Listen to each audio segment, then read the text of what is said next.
Okay, folks, I think we'll get started, and others may be joining us as we go. Oh, good afternoon. My name is Susan Raffett, and I am Deputy Registrar at ACSLPA. It's a pleasure to be here this afternoon to share some information regarding our updated guideline on professional boundaries. It is rather a lengthy document with some fairly dense information. I'm not going to attempt to get into all of the details, but I hope to refamiliarize you with some previously existing content and also provide some highlights of new content of relevance for all of our regulated members. So today's agenda is as follows. We'll outline the major changes and new additions to the guideline. I'll provide a brief overview of trauma-informed service delivery content and then hope to address your questions. And if you do have more complex client-specific situations, I would suggest that you contact me either by email or phone, and I'd be happy to schedule time for a discussion. Today's questions are really, I'm available to address questions related to the guideline content more generally. The individual kinds of scenarios I find sometimes they require a bit of reflection and possibly some information gathering on my part, so it's not possible to provide a response in a webinar. And also, of course, we always need to be mindful of client confidentiality, so another good reason why specific situations are best handled in a one-to-one format.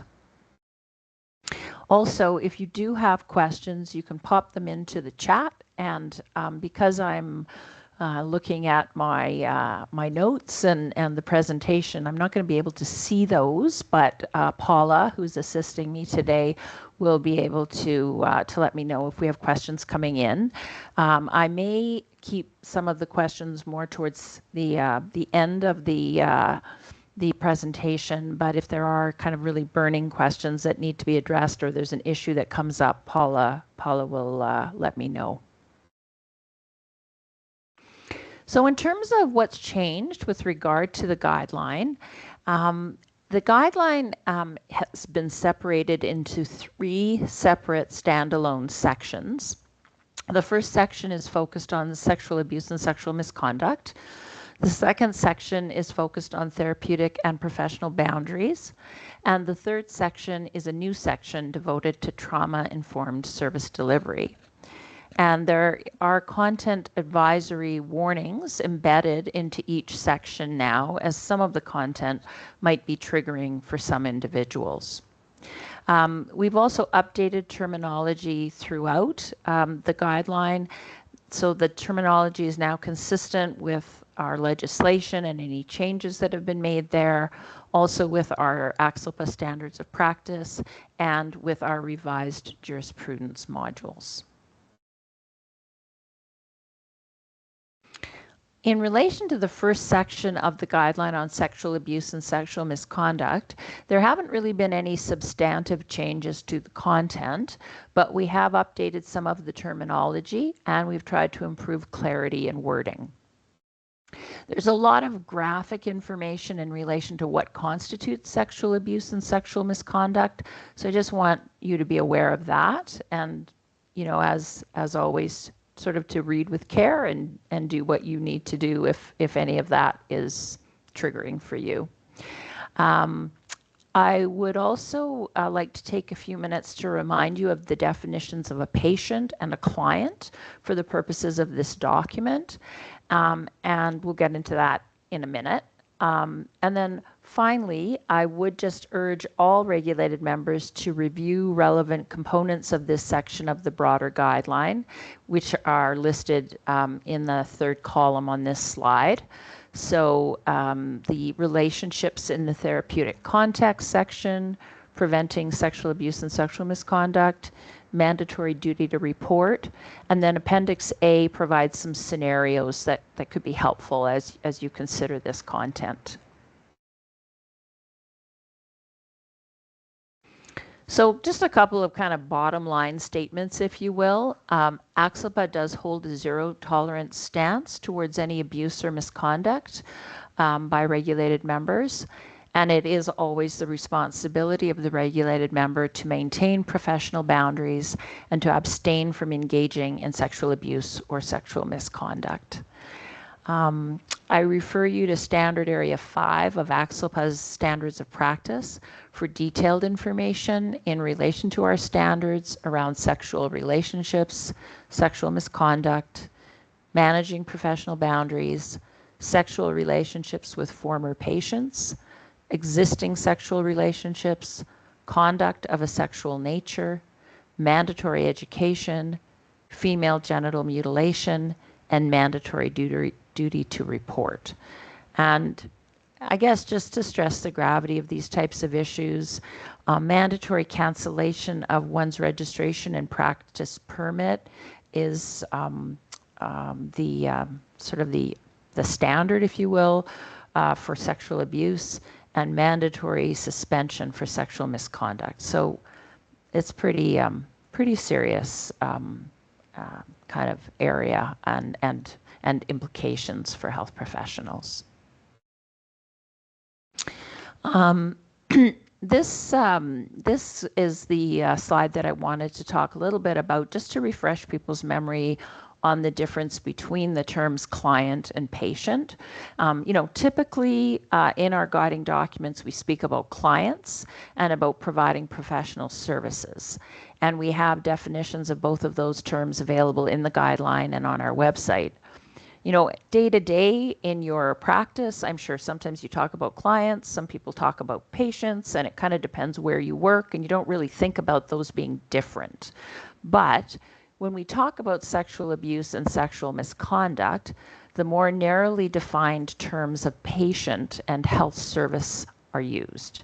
So where a client can refer to a recipient of SLP or audiology services, and that could be an individual, that could be a family, that could be a group, a community, even a population. Could be your client in terms of whatever it is you might be doing. When we talk about a patient is the direct recipient of health services provided by the regulated member. And a patient does not include other people, such as the patient's parents or guardian or a substitute decision maker. And in accordance with our standard of practice around sexual abuse and sexual misconduct, patient also does not include the regulated member's spouse, adult interdependent partner, or any other person with whom the regulated member is in an existing sexual relationship. In relation to sexual abuse or sexual misconduct, if the definition of a patient and the provision of a health service applies, then the expectations and requirements of regulated members are specifically as outlined in our standards, and ACSLPA does have a responsibility to enforce them.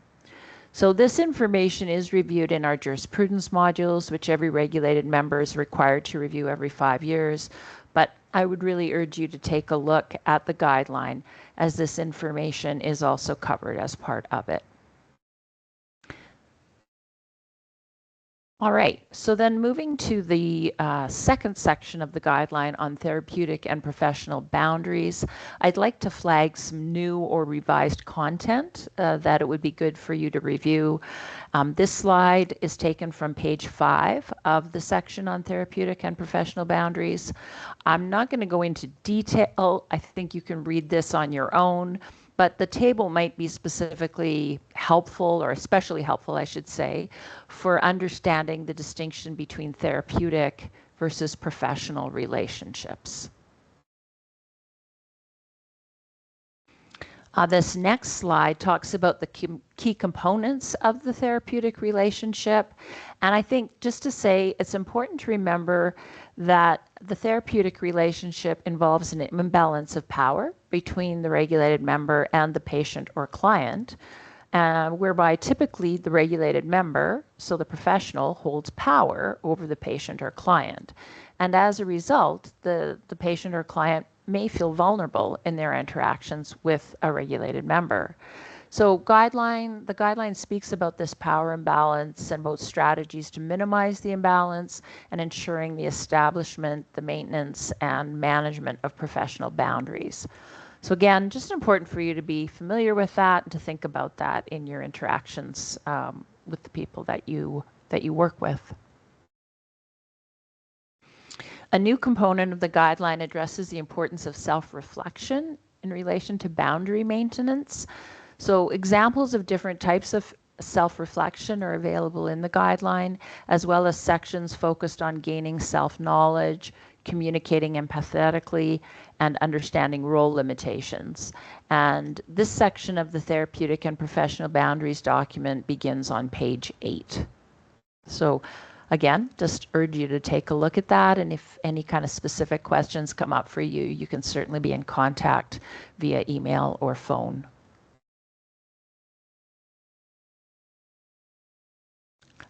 This slide talks about where we've updated some information in the guideline.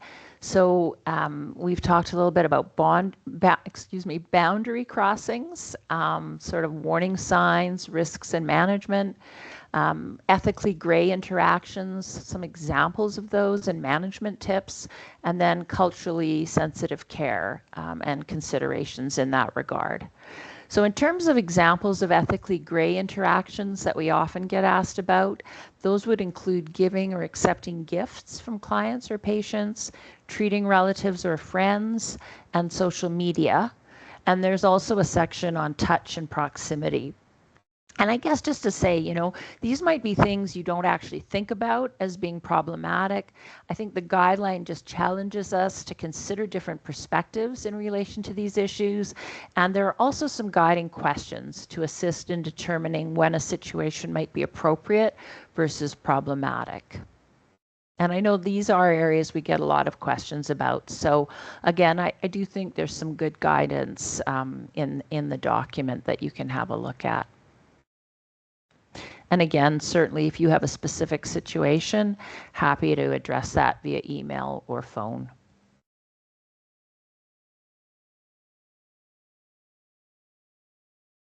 Finally, the last section of the guideline, the third section of the guideline, is in relation to trauma-informed service delivery, which is a new component that was recently developed. I would recommend reading pages 5 to 10 as it's a comprehensive summary if you haven't had an introduction to foundational information on trauma.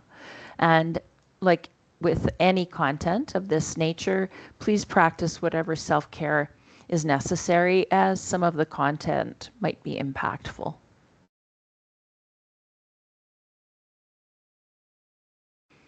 Just a reminder that SLPs and audiologists are not qualified to provide services to treat trauma directly, that is to provide counseling to help a client process trauma, but we can incorporate trauma-informed practices into our SLP and audiology service delivery. So for example, understanding the impact of trauma, how it may show up in therapeutic relationships, and taking steps to avoid or minimize re-traumatization.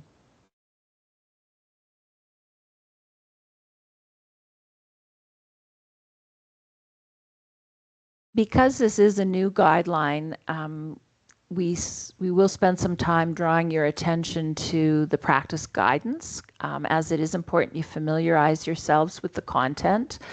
This section of the guideline talks about understanding and considering the pervasive nature of trauma, understanding the connections between trauma and health, taking a client's experience of trauma into account when we provide services, you know, taking the time to slow down and to be mindful that we've all had experiences that may impact our perceptions and how we show up for any given intervention. There is a section that discusses core guiding principles of trauma-informed care, and there are some practical examples for practicing each principle. And I'm just going to go over a few of them as we look at this slide. So when we think about principles of safety, in relation to trauma-informed care, we want to implement strategies to help clients feel physically and psychologically safe. Those might include things like a clean and well-lit environment, or clearly explaining to the client what they can expect in the session, or asking them what might make them most comfortable, creating space for emotions, that sort of thing. When it comes to choice, we want to inform individuals about treatment options so they can choose what they prefer, and kind of give them that wide array of options. In terms of collaboration, we want to engage referral sources and other organizations as needed, supporting the client in their decision making, helping them identify pros and cons of particular treatments, for example, whatever might be helpful to them. In terms of principles around trustworthiness, we want to create clear expectations about what treatment might entail, follow through on our commitments, such as phoning when we say we will, providing additional resources when we say we will, etc. And then in relation to empowerment, we want to allow clients to provide suggestions to co-create their treatment plan or their homework activities, and to make sure that the client approves of the approach that we are going to be taking in our intervention.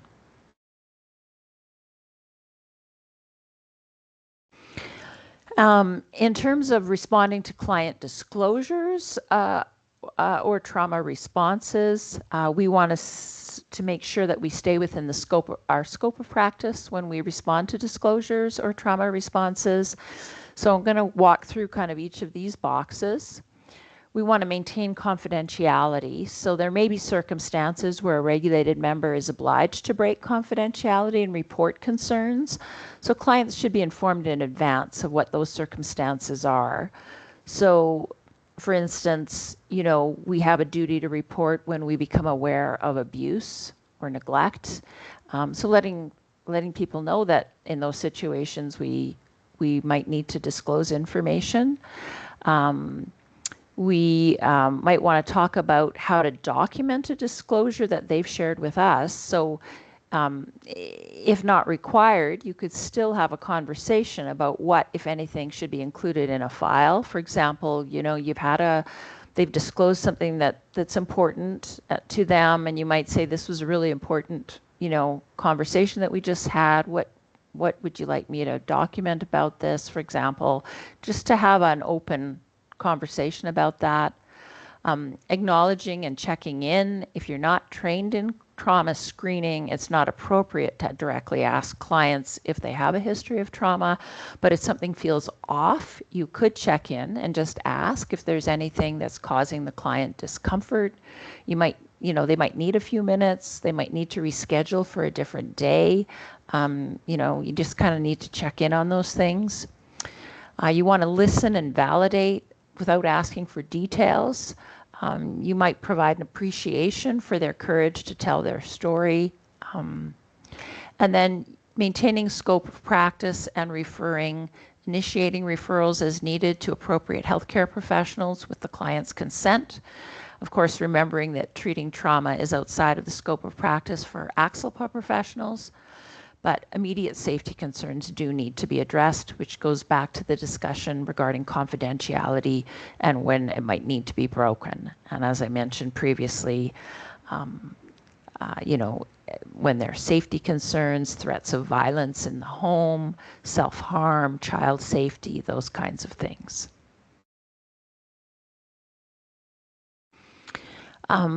If you do have questions that are more specific, or you just would rather get in touch one-on-one, you can email ACSLPA via the Contact Us link on the website, and that will get directed to the most appropriate person on our staff. Okay. And I can appreciate that this might have just risen or raised for people some specific situations, which I've sort of guided you to just contact me about directly. So I'm happy to deal with those kinds of inquiries as they come up.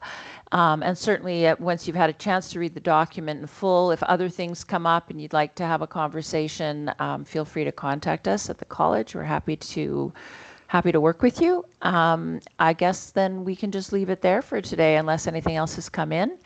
Thank you very much for your time. We will, as with all of our or most of our webinars, this has been recorded and will be up on our YouTube channel in a little bit. And so if you have colleagues who didn't see the webinar, you can just remind them that it is available on the YouTube channel. Thank you very much for your time.